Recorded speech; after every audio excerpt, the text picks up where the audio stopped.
Hey guys, thanks for joining me, and today I want to show you a few of the secrets in order to become a much better blues guitar player and a better guitar player in general. Now, it's not just one thing that makes you a great blues guitar player. It's kind of a combination of things that can really help you reach that next level in playing. So let's dive in.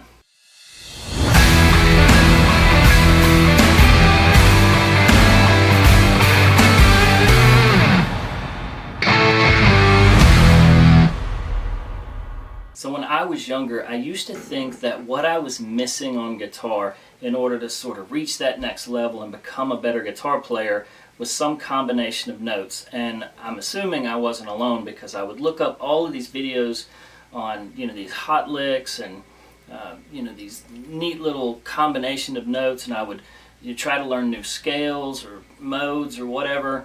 And what I came to realize that it's not a combination of notes that I was missing. It was actually phrasing.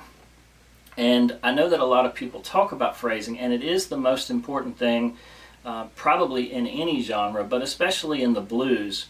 But I want to try to explain it in a slightly different way. I want you to think about the singer singing a song. When a singer is singing, yes, there is a combination of notes that they're singing, but there's also like a meter, a tempo, a rhythm that they're singing to, and they're not singing the whole time. And if I see one thing that most amateur guitarists do that I wish they wouldn't, is they sit there and solo the entire time. In other words, let's just go to A, and they'll sit here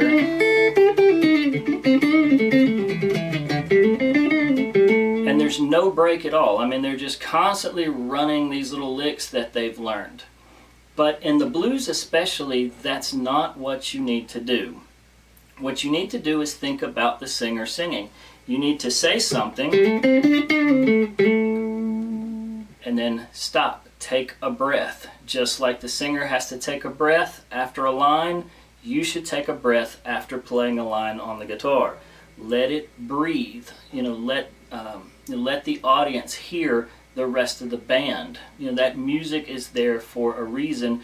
You as the lead player are simply accenting on that, on the music itself. Let's take a real famous song. So go to B minor. B.B. King's The Thrill Is Gone is a classic blues song that everybody knows. And when he goes to the solo, his first lick is, that is literally the first lick of his solo. Just the second lick. It's really simple. It's not hard to play. It's something that everybody can play, but he plays, he lets it breathe, plays the next line, and then lets it breathe again. He's saying something. And that's what I want you to get to when it comes to phrasing, is I want you to be able to say something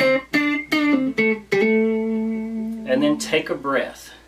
And one of the things that's important, why I say taking a breath is important, if somebody's talking and you're trying to have a conversation with them, which is what the blues is about trying to have a conversation not only with the audience but with the rest of your band. And if you don't let the rest of your band speak, and you're just talking the whole time, that's not a conversation. The same, you're trying to speak to the audience, but if you don't give the audience time, if you don't take that breath, you're not giving them time to process what it is that you're trying to say on the guitar through your solo. The other thing that's really important to understand, and like I said, this is relevant to any genre, not just blues, but especially in blues, it's not about playing fast. I know that we all want to show off and play fast, and I'll tell you a reason why you shouldn't play fast all the time in a second. But one of the reasons you don't want to play something fast all the time, like through the entire solo, is imagine that you're trying to have a conversation with somebody, and number one, they're not taking breaths, and number two, they're talking too fast. It's hard to comprehend what it is that person's trying to say. In the same way, same thing happens when we're listening to music. If somebody's speaking or playing super fast all the time, it's really hard to process what it is that they're doing. or the message that it is they're trying to get across.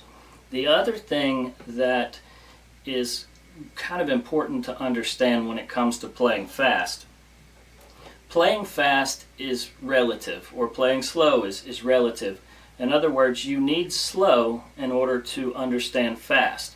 In other words, if you play fast the entire time, then it won't sound as fast. I know that seems a little awkward, but it's like you don't know what hot is without cold. You need the two, the extremes. You need the different sides. So the same thing happens when we're playing. You need to be able to play some things slow so that when you do play fast, it actually will sound faster. So I know that seems a little awkward, but trust me, it does work. And this is all coming back to phrasing. So you might say, well, Dave, I don't know how to play that many different things. I don't know that many different scales. And I'm going to tell you, in blues, you don't need to. As a matter of fact, if all you knew was the minor pentatonic, I would say that's enough in order to play great blues licks that are engaging and interesting. As a matter of fact, most of blues guys are just sticking to the minor pentatonic and just adding some little things in here and there. But the majority of blues music is just in this minor pentatonic scale. How you make it interesting and engaging is through phrasing. And I know that a lot of teachers will say, you take one note and make that one note sound good. And I've always thought that was kind of I understand what they're trying to say, but I think it's kind of stupid. Because it's really boring, just to sit here and play one note and try to make it sound good. What they're trying to say is this. So let's take this one note. Let's take the 7th fret on the D string. That's our A note. What they're saying is there's lots of different ways to play this note. We can play it staccato, like hit it and kind of get off of it. We can sit here and hold it. We can give it vibrato. We can shake it. We can also bend it. We can bend it and hold it. Or we can bend it and release it. We can hammer on from the note underneath. We can pull off from the note above it. We can slide in from underneath it. We can slide in from above it. There's lots of different ways to play this note. And if you think about that, right there we just played probably 10 different ways to play this A note. And you might think, well, the pentatonic scale is only 5 notes, but if you think that each one of those notes, you have the option, like I said, to play it staccato, hold it out, to bend it and hold it, slide in, to hammer on, to pull off to it. If you think that each one of those 5 notes has the possibility of, each one of those little flares to it, then all of a sudden you've got an almost infinite possibility or combination of notes and ways that you can play those notes. So that's what we mean by phrasing. So number one is, yes, you should probably just take one scale or take, say, 3 or 4 notes, just take this 5 and 7 on the D and the G string, and don't just sit there and run them like this. Think about saying something with it. So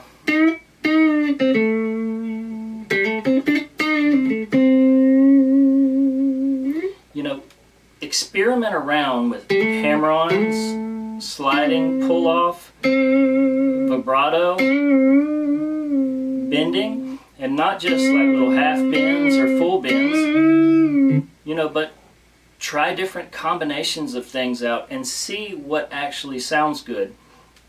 And before you start playing, what I would suggest, because if it comes time for a solo and you just kind of come in here, you're just kind of hoping that something good comes out of it.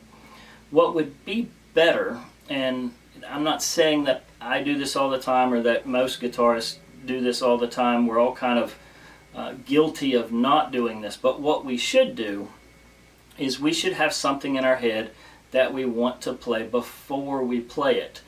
A lot of blues guys, and you can hear them doing this on the record. Even modern blues guys like Tab Benoit will do this when they're playing. You can hear them on the record.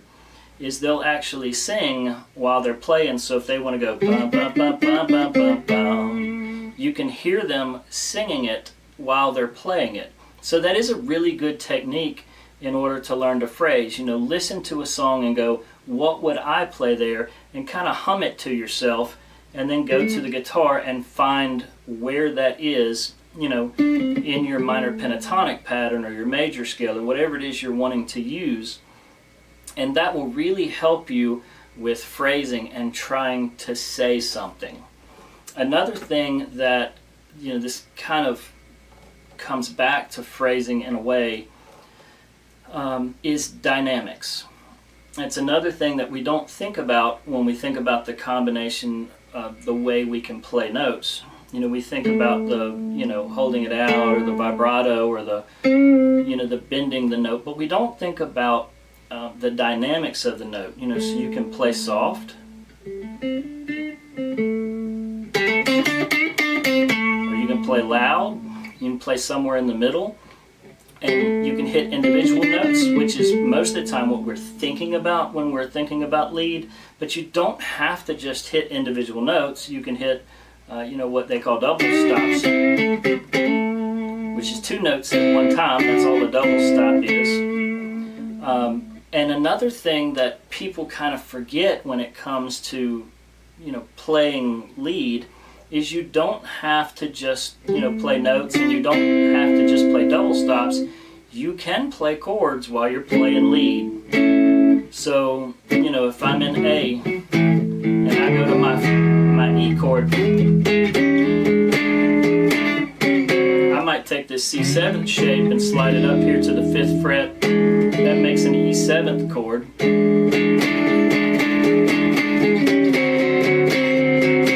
And that, you know, I can play those things while I'm playing lead.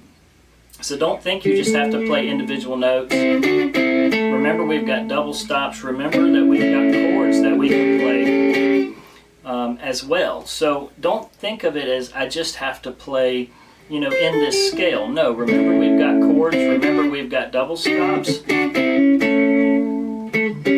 So all of these things come in when you're talking about phrasing. And when you think about all the things I just mentioned, that's a whole lot of combinations of things that you can do. But remember, you need to be particular. You need to try to say something and then let it breathe. Say something else, let it breathe. And a lot of people will call this call and response. So you say something, and then you have a response to it. You go back and say something again, very similar to what you said the first time, but you kind of build off of it. And then you respond again with something very similar to what you played the second time. So if you think about phrasing in that way, all the different ways you can play the notes, call and response, give it different dynamics, remember to say something and then let it breathe. Remember that you don't have to be fast all the time, and that, you know, if you kind of play slower, when you do play something fast, it'll even sound faster, you know, because of the difference between those two. Then you can really start to put together some unique phrases and some interesting solos. And remember that you don't want to just aimlessly wander. So a good technique that a lot of the blues guys will use is to kind of sing it while they're playing. I find that difficult to do, but occasionally I will do it, especially if I find myself just kind of wandering around and I realize, you know, wait a second, I'm not, you know, saying something, I'm not phrasing correctly. Now there is something else that's really important, because when we're playing blues, we're not just playing lead the entire time. So I want to talk about the rhythm part of playing blues. And you know, if you want specific, you know, rhythms that you can play and some different rhythm licks that you can play, you know, let me know in the comments. I'll be glad to make you a video. But in order to become a better player, whether you are a lead player or whether you're a rhythm player, you have to understand that when you're playing rhythm, it's not supposed to be out front in the open, especially when the singer is singing. When the singer's singing, they should be center and front, front and center of the song. They should be the focal point. The rhythm is in the back with the drums and the bass and the rest of the band. So don't think that you have to sit here and chunk chords the whole time. That's not being musical. You need to be in the back carrying the rhythm and letting the vocalist be front and center. The same thing happens if you're the rhythm player while the lead is playing. You really don't want to overpower that, because when the lead starts playing, and when the lead guitar or saxophone or whatever that lead instrument is, again, rhythm is in the back. It's carrying the song. It's sort of the backbone of the song, but it's not meant to be out front and center the way the vocalist or the lead guitar player is. And lead guitar players, this is something that I hear from a lot of bands, don't solo the whole time. If you solo through the entire song, that is not musical, but I hear it constantly from local bands, because I guess the lead player is, trying to show off how awesome they are, and that's great. But again, that's not musical. It's not phrasing. And when the vocalist is singing, remember, they should be front and center. They should be the focal point. And if you're going to play lead, especially in blues, and if you listen to the records, this is exactly what they do.